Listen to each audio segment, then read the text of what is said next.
Halo semua, nggak bosen kan sama mukaku dan suaraku? Awas ya kalau bosen. Canda ya canda. Aku hari ini mau ngebahas topik 20 Day 28 itu lifestyle untuk kesehatan mental. Kenapa ini aku bahas? Karena memang kesehatan mental itu penting banget. Secara aku personal aku merasa penting banget ya, penting banget ya. Karena kalau misalnya mengerjakan sesuatu tapi stres, tapi cemas, lemas, nggak bertenaga, ya nggak seru lah gitu ya. Hidup akan terasa tidak menyenangkan untuk dijalanin gitu. Makanya gimana sih lifestyle sehari-hari yang bisa dipraktekkan secara langsung untuk membuat mental kita lebih happy? Of course, yang klise adalah bersyukur. Nah, walaupun aku emang udah bilang kalau bersyukur tuh nggak bisa memecahkan segala masalah, tapi kalau misalnya mental kamu udah relatively okay, dan kamu mau mempertahankannya atau membuat lebih baik, ini adalah lifestyle yang harus dilaksanakan. Bersyukur. Nah, kenapa aku membahas ini? Karena aku tahu, karena masterclass ini kan lebih fokus ke self improvement ya, membuat goal, mencapai goal dan lain-lain. Tapi aku yakin self improvement adalah bagian dari yin and yang, ya, hidup yang bersebelahan dengan self acceptance dan gratitude. Karena kalau kita cuma fokus ke self improvement aja, ya itu mungkin kita bakal mau lagi, tapi nggak pernah ada waktu untuk mensyukuri apa yang kita miliki sekarang, untuk melihat hal-hal kecil dan menghargai hal-hal kecil di hidup kita gitu. Sedangkan kalau kita cuman bersyukur aja ya, tanpa self improvement, tanpa mau berkembang, ya itulah yang akan dirasakan oleh banyak orang. Stuck ya, kayak ngerasa stuck, nggak berkembang, stagnan, monoton, autopilot gitu. Bersyukur sih bersyukur, tapi manusia juga butuh berkembang gitu. Jadi aku lebih suka approach yang ini ya, kita sebagai manusia mungkin ada fase self improvement, tapi pas sudah mencapainya kita bersyukur, kita accept ourselves, our life. Pas udah kelamaan di sini juga nggak bisa, oke, mulai lagi self improvement ya. Jadi ini adalah fase hidup yang kita semua lalui. Jangan cuma stuck di satu fase doang. Ya, cobalah untuk bisa melihat dari dua sisi juga. Gitu. Ya. Ya, karena kalau fokus di berkembang aja, mau lebih, ya nggak bersyukur. Fokus di bersyukur aja, ya nggak berkembang gitu. Ya, kita harus belajar menemukan keseimbangan, yin and yang dari dua hal ini. Kalau sudah bisa, wah, itu hidup kamu sudah damai lah, basically damai banget. Tapi orang kebanyakan sulit menemukan balance di sini. Ada orang yang ambisius banget nggak pernah bersyukur, ada orang yang bersyukur aja sampai hidupnya ya udah stuck gitu loh, dan dia nggak bahagia sebenarnya. Sekali lagi, mungkin emang banyak pembahasan aku tuh sebenarnya mengulang-ulang ya. Kenapa? Karena memang ya di situ-situ aja gitu loh. Ya, nothing new under the sun. Ya, semua hal sebenarnya udah ada aku bahas, tapi aku mau tekan lagi gitu ya. Nah, gimana cara memiliki lifestyle gratitude? Lifestyle itu artinya kita melakukannya setiap hari menjadi bagian dari kehidupan kita. Lifestyle.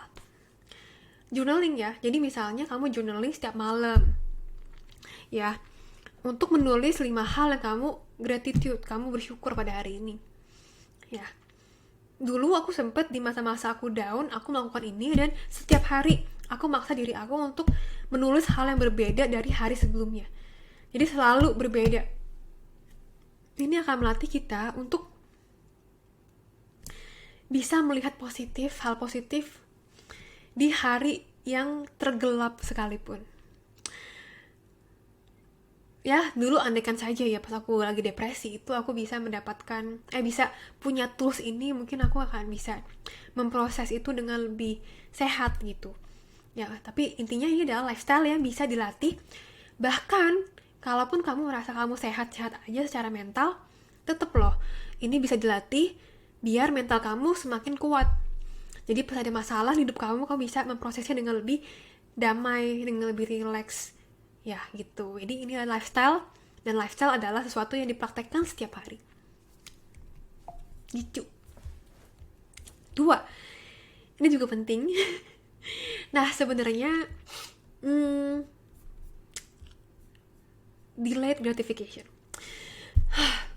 Gimana yang menjelaskannya ya? Jadi bahas dulu kebalikannya. Jadi delayed gratification kebalikannya adalah instant gratification. Instant gratification adalah bagaimana hasrat manusia untuk mau hal yang enak sekarang juga ya, instan, cepet, yes, gitu langsung dapet. Ya, contohnya apa? Instant gratification banyak. Main game. Ya, kenapa? Karena tinggal buka aja di HP ya, buka aplikasinya, main-main, happy, seneng gitu. Scrolling media sosial lah sama gitu ya. Kita buka IG gitu ya, buka scroll dapet tuh dopamin gitu ya, gitu. Makan snack ya, sama, buka kulkas udah ada donat, langsung makan, happy, dopamin. Instant gratification, rasa senang yang didapatkan dari hal yang sementara itu, tapi biasanya nggak sehat gitu. Nah, mungkin ini akan berbeda buat setiap orang. Instant gratification orang tuh berbeda-beda.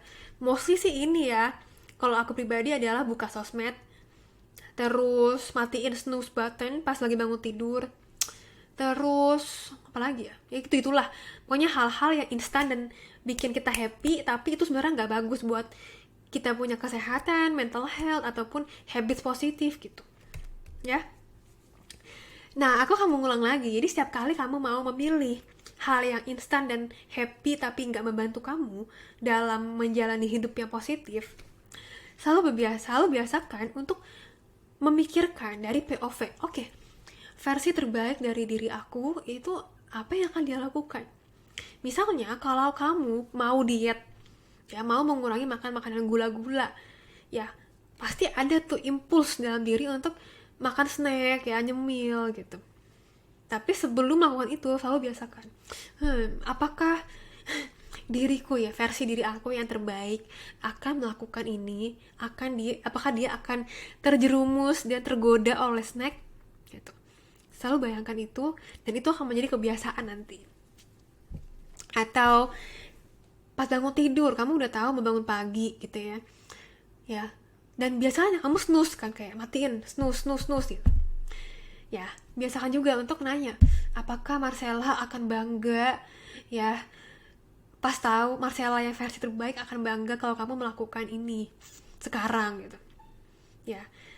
Jadi emang untuk melatih delayed gratification ya, delayed itu artinya kita merasa puas tapi jauh di masa depan, nggak instan sekarang, masa depan, kayak olahraga ya, lari pagi, makan makanan sehat ya, semuanya sebenarnya nggak enak sekarang, tapi di masa depan itu akan berbuah. Kita akan sehat, fit, berenergi, kita akan lebih langsing gitu ya. Memang hasilnya akan terlihat jauh di depan, kita belum merasakannya sekarang, tapi inilah yang akan menghasilkan perubahan di hidup kita.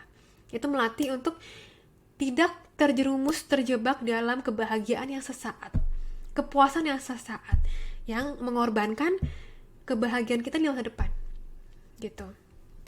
Ini harus dilatih karena emang zaman sekarang banyak banget ya, godaan game, media sosial, banyak shop, belanja online, banyak banget, emang susah gitu.